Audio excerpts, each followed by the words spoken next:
வளமையா நாங்க கஃன் சீலையை கிழிச்சு வச்சுதான் இப்படித்தான் கஃன் செய்யறேன்னு காட்டுறோம்.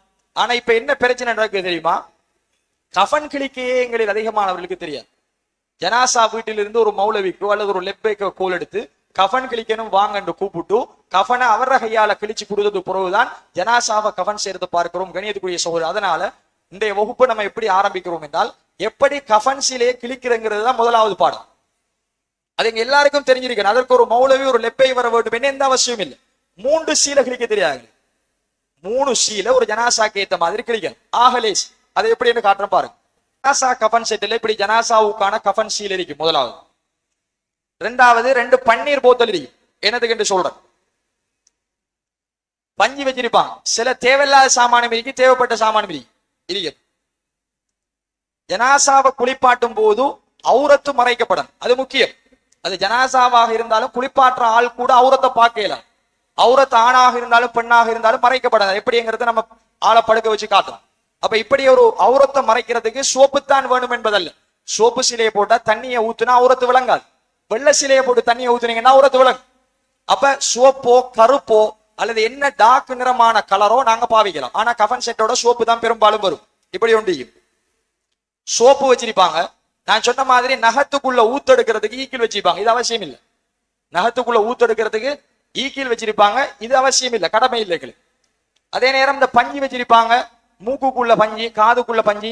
இது அவசியம் ஏற்பட்டால் மட்டும். ஒரு ஜனாசாவுக்கு ரத்தம் பிளட் லீக் ஆகி கொண்டிருக்கு, அல்லது அவர் ஹாஸ்பிட்டல்ல இருந்த மாதிரி பேர் வெட்டி வந்திருந்தால், கெனுலா போட்டிருந்தால், கெனுலா போட்ட இடத்துல ரத்தம் வருது என்றால் இந்த பஞ்சை யூஸ் பண்ணலாம். வச்சு ஒரு சின்ன பிளாஸ்டர் ஒட்டி விட்டா சரி. காதால மூக்கால ரத்தம் வந்தா வைக்கலாம். அது அல்லாமல் மாற்று மதத்தவர்களை போல மூக்குக்குள்ள பஞ்சு வைக்கிறது, காதுக்குள்ள பஞ்சு வைக்கிறது மார்க்கம் இல்லை. எனவே இந்த பஞ்சு பக்கெட் நம்ம அவசரத்துக்கு யூஸ் பண்றது. அடுத்தது ஒரு அத்தர் போத்தல் இருக்கும், இது நாங்க கஃனுக்கு மேல பூசலாம். இந்த ஊசி நூல் இருக்கும், இதுவும் அவசியம் இல்லை. ஜனாசா கஃன் சீலை நம்ம தைக்கிறல்ல, அழகா நம்ம கஃன் செய்யலாம், இது அவசியம் இல்லை. ஒரு பிளேட்டின் இருக்கும், இந்த பிளேட்டால தான் நாங்க கஃன் சீலையை கிழிக்க போறோம். அதே நேரம் கற்பூரம் இருக்கும்.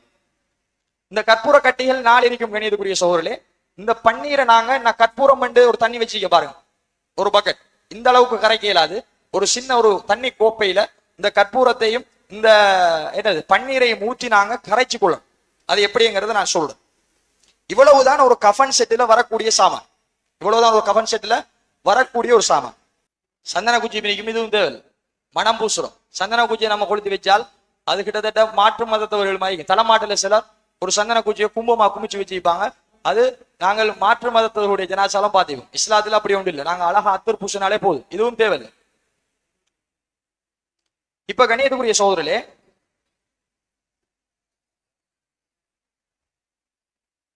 ஒரு ஜனாசாக்கு நாங்க எப்படி கஃன் சீலை கிழிக்கிறோம்? முதலாவது ஜனாசா எவ்வளவு அளவுங்கிறத நாங்க குத்து மதிப்பாக ஒரு அளவு எடுக்கணும். ஏன் தெரியுமா? ஜனாசா சீலையை நாங்க கிழிச்சதுக்கு பிறகு அது கொட்டான் ஆயிட்டு சொன்னா பெரிய பிரச்சனை ஆயிடும். ஏன்? முன்னுக்கும் பின்னுக்கும் ஜனாசாவை பிடிச்சு கட்டி தூக்குறதுக்கு ஒரு அளவு விட்டுத்தான் நாங்க ஜனாசா சீலை கிழிக்க. அதனால குத்து மதிப்பாக இவர் 6 அடி தான் இருப்பார், 5 அடி தான் இருப்பார் என்றால் 1 அடி அல்லது 1.5 அடியை நாங்க கூடுதலாக எடுத்துக்கொள்ளும். அல்லது ஆக ஏற்றம் என்ன தெரியுமா? ஜனாசா கட்டில் இருக்கும் போதே அதை அளந்து பார்த்து அந்த அளவுக்கு நாங்க சீலையை கிழிச்சிடும் சொன்னால் எங்களுக்கு எந்த விதமான இடையூறுகளும் கஃன் செய்ய கூட இருக்காது. அப்ப நாங்க ஜனாசா சீலையை கிழிக்க கூட 2 பேர் போதும். ஒரு ஆள் வெட்டுறதுக்கு, ஒரு ஆள் கிழிக்கிறது. இப்ப இந்த பிளேட்டின் எடுக்கணும், கவனமா ஊராயி. இப்ப இந்த சீலையை கணியத்துக்குரிய சோறுல, இது பெரிய சீலை. நீங்க கஃன் கிழிச்சும் இந்த சீலை கிட்டத்தட்ட பல அடிகள் மிஞ்சும். இப்ப இந்த சீலையை நாங்க 3 சீலை கிழிக்கணும். இந்த சீலையை நாங்க 3 சீலை கிழிக்கணும். அதான் முதலாவது ஸ்டெப், முதலாவது படித்தரம். இந்த சீலையை ஜனாசாட அளவுக்கு நபிகளார் 3 சீலைகளால் கஃன் செய்யப்பட்டார்கள் என்பது மாதிரி நாங்க 3 சீலைகள் கிழித்துக் கொள்ளும். அதை லேசா அளக்கிறதுக்கு நாங்க எங்க இந்த முடன் கை வரைக்கும் அளக்கலாம். 1 2 3 4 5 6 6 அடிக்கு மேல ஆள் இருப்பாராக இருந்தால் 1 அடி அல்லது 1.5 அடியை நம்ம கூட எடுக்கலாம். இப்ப பாருங்க, அதை இழுத்து பிடிங்க தொங்கல, இவ்வளவுக்கு வந்துடும் ஒரு சீலை. விடத்துல பிளேட்டினால ஒரு வெட்டு, சின்ன ஒரு வெட்டி போட்டு இதை எப்படி புளிக்க இப்படி கிழிச்சா ஒரு துண்டு சரி. இந்த துண்டை இதுல வச்சு திரும்ப இது அளந்தா சரி. இதழங்க இந்த துண்டை இதுல வச்சு, ஏன்னா நம்ம அரடி கூட எடுத்திருக்கோம், திரும்ப கையால் அளந்தோம்னா முன்னுக்கு பின்னுக்கு கொட்டான ஆகலாம். அதால இந்த துண்டுலையே வச்சு அந்த துண்டுட நீளத்துக்கு அதையும் ஒரு கிளி கிழிச்சு கொள்ளும். ரைட், அவட ஒரு வெட்டு.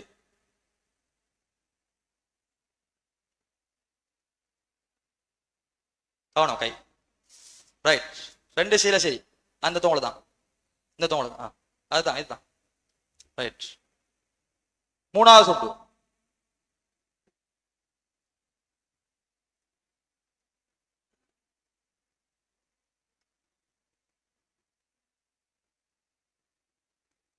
அதில் வெட்டுங்க, வெட்டு போடும்.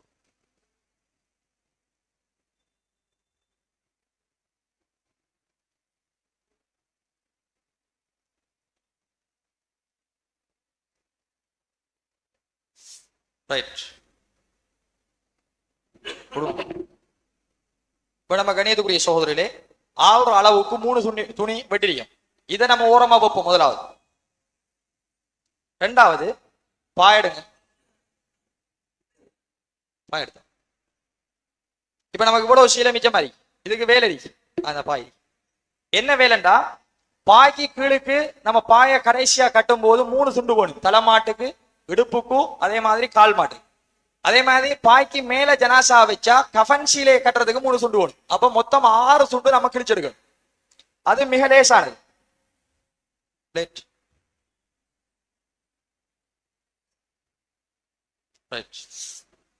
ஜனாசா அகலமாக இருக்குமெண்டா இப்படி 2 சுண்டை முடிஞ்சு கொண்டா சரி. அப்ப 6 12 சுண்டு தேவைப்படும். 2 3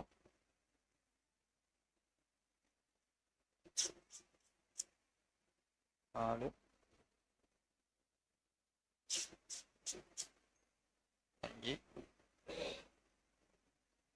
5 வெட்டு போடும்.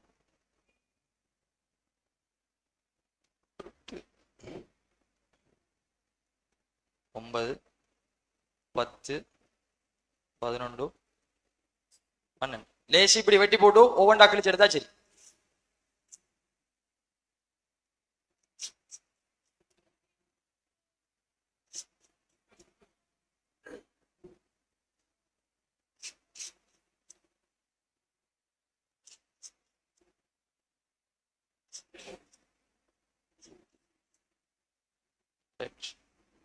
இனிமேல் இந்த சீலை தேவைப்படாது. இப்படி 2 சீலையில கொண்டு நம்ம முடிச்சு போட்டுக்கொள்ளும். 1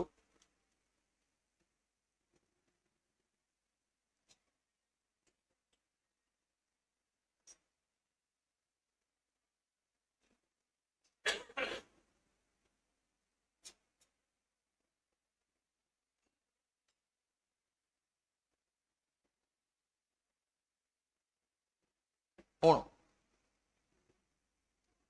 இதுல 1 நம்ம இப்படி தலைமாட்டுக்கு பாய போறது முதல் கீழே வைக்கிறது. 1 இடுப்பு பகுதி, இன்னொன்று கால் மாட்டு. இப்படி போட்டு இதுக்கு மேலதான் நாங்க பாய விரிக்கிறது.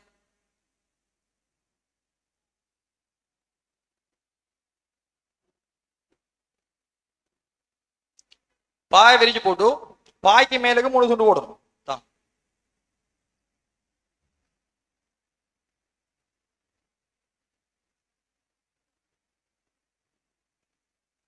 தலைமாட்டில் 1,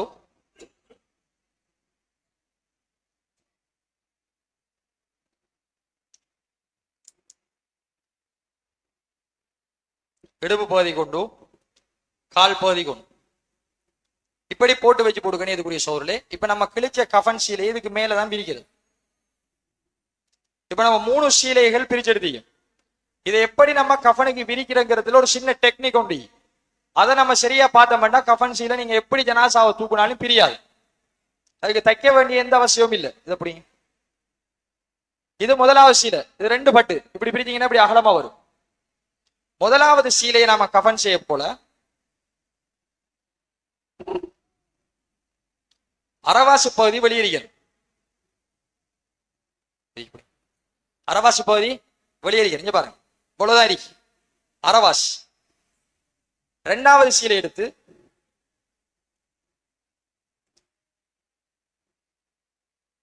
இந்த அரவாசியில பின்னல்ல போடுறோம். இங்க அரவாசிக்கு அந்த அரவாசிக்கு மேல இந்த அரவாசை போடும். போட்டா இது அப்படி பின்னல் மாதிரி ஜனாசாவை தூக்கி மேலுக்கு வச்ச உடனே அந்த சீலை என்ன செய்யாது, ஒன்றோட ஒன்று விலகாது. அந்த டெக்னிக்கை மட்டும் பார்த்து இப்படி போடுறோம். மூணாவது சீலை எடுத்து தான் இது நம்ம ஜனாசாவை கபன் செய்யக்கூடாது தேவைப்படும். அதால இந்த சீலையை சும்மா சுத்தி வச்சாலும் சரி, அல்லது இப்படி நடுவுல போட்டுட்டு ஜனாசாட வலது பக்க சீலையை இப்படி மடிக்கணும். ஆக சிம்பிள். ஜனாசாட வலது பக்க சீலையை இப்படி மடிக்கும், இடது பக்க சீலைய இப்படி மடிக்கும், தலைமாட்டை இப்படி கூட்டி நம்ம என்ன வச்சுக்கிற சீலையை ஒரு சுருக்கு முடிச்சு. ஏன் இதை செஞ்சு வைக்க போறோம், குளிப்பாண்டத்து பிறகுதான் எடுக்க போறோம். ஒரு சுருக்கு முடிச்சு, நடுவுல ஒரு சுருக்கு முடிச்சு,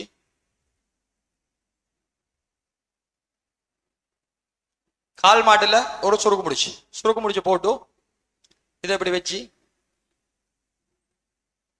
பாயை முதலாவது வலது பக்கம்,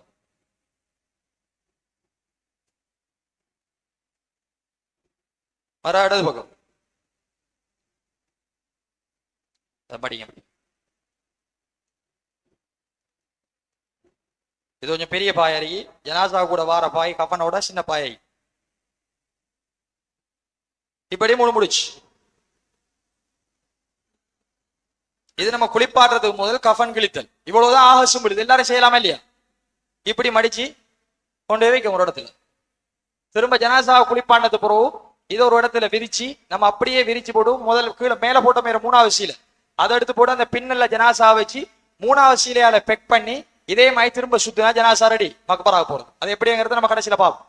முதல் கஃபன் கிழித்தலுங்கிறது இவ்வளவுதான். 3 சீலையை ஆள்ற அளவுக்கு வெட்டி எடுக்கிறது, மர பாக்கி கீழே போடுவதற்கும் பாக்கி மேல போடுவதற்கும் கட்டுறதுக்குரிய நாடாவை தயார்படுத்தினால் இவ்வளவுதான் ஒரு ஜனாசாவுக்கான கஃபன் சீலை. இப்ப நான் சொன்ன மாதிரி பாவாடை இல்ல, உள்சீல் இல்ல, உள் சட்டை இல்ல, தொப்பி இல்ல, உள் அணிகள் எதுவுமே இல்ல, தலைப்பாக இல்ல, ஒன்றுமே இல்ல, வெறும் 3 சீலை. தாராளமா ஒரு ஜனாசாவை அழகா நாங்க செய்யலாம், கஃபன் செய்யலாம். அதை நம்ம இறுதியா பார்ப்போம்.